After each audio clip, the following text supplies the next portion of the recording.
Welcome to Build the Weight Loss Practice of Your Dreams. I'm your host, Carol Clark, and today I wanted to talk a bit about how to bring more joy into your practice and your life. And this is really sort of a personal thing, but it's something that is so important to yourself and to your team and to your patients in your practice. So I wanted to touch on 7 different things that will help increase the amount of joy in your practice and particularly in your life. The first one is I know it sounds like a no-brainer, but to take care of yourself. So you really need to be practicing what you preach. You need to be taking time for yourself, to have some time out to think about your practice, to have some time out to just take a deep breath, to meditate, to really think about your goals, to exercise, and making sure that you really are eating healthy and getting enough sleep and exercise. And just like we tell our patients all the time, you do need to take care of yourself. And the reality is nobody is going to do this for you. It's something that you have to do, and you are worth it. So you have to carve out that time. That's my first thing. My second thing is to not overthink situations and compare yourself to others.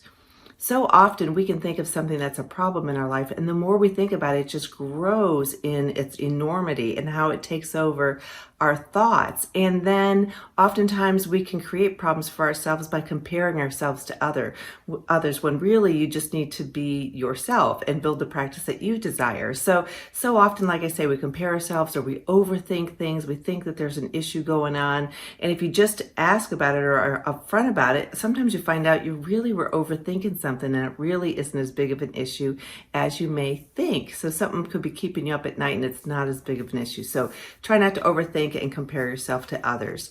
The third thing is to be solution-minded. When a problem or a frustration occurs in your office, it's just so important to be solution-minded. And this relates to your team as well. When they come to you with a frustration or a problem, right away go into solution mode. Like, okay, this is what the problem is. How can we manage this best? How can we overcome this problem? Because sometimes what you'll find is that you've overcomplicated a system, or you have placed emphasis in the wrong place, or maybe they're overthinking something and they're expecting something, you think you're expecting something from that you're really not. So really becoming solution oriented. And we all had to do this currently occurring now, but throughout the pandemic, we had to be solution oriented versus just wallowing in the problem or the situation at hand. So being solution oriented is a sign of a great leader, and it's also something that helps increase the satisfaction of your team and also just their comfort level. So that's the other thing. And not only yourself, but encouraging your team to be solution minded and giving them a little bit of leeway in making some of those decisions when appropriate. So that's the third one. The fourth one is to create a happy environment. You will have more joy. This sounds like a no-brainer as well, but you will have more joy when you create an environment that is joyful.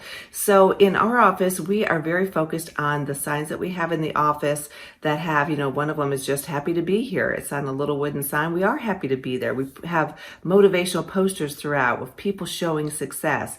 We have Motown music playing in our waiting room on low, but that's something that almost everybody can tap their foot to and relate to. So we focus on our music, our pictures on the walls, our decor, and even it extends into your own workplace, your exam rooms, your desk, your employees' desk, letting them kind of personalize it a little bit while still keeping it very tasteful.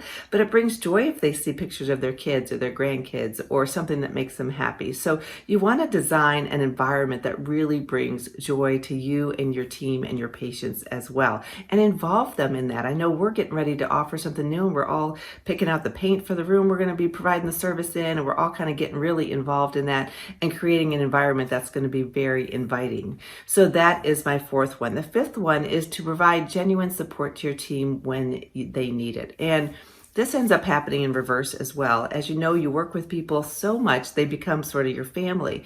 And I know in our practice over the last couple of years, we've probably had 4 team members who have lost a parent. And so while we have a joyful environment, we also have a supportive environment.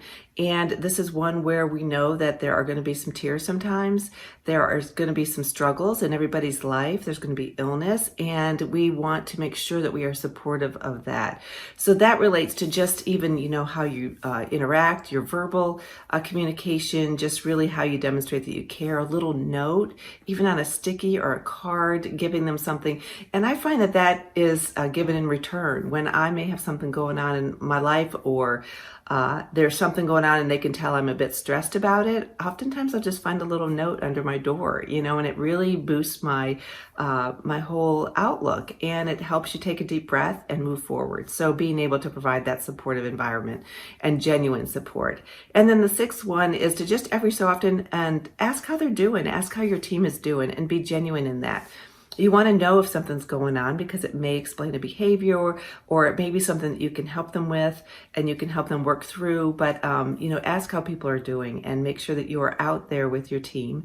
And that means so much to your team members. And then the seventh thing is to comment and praise those actions that you see bring joy.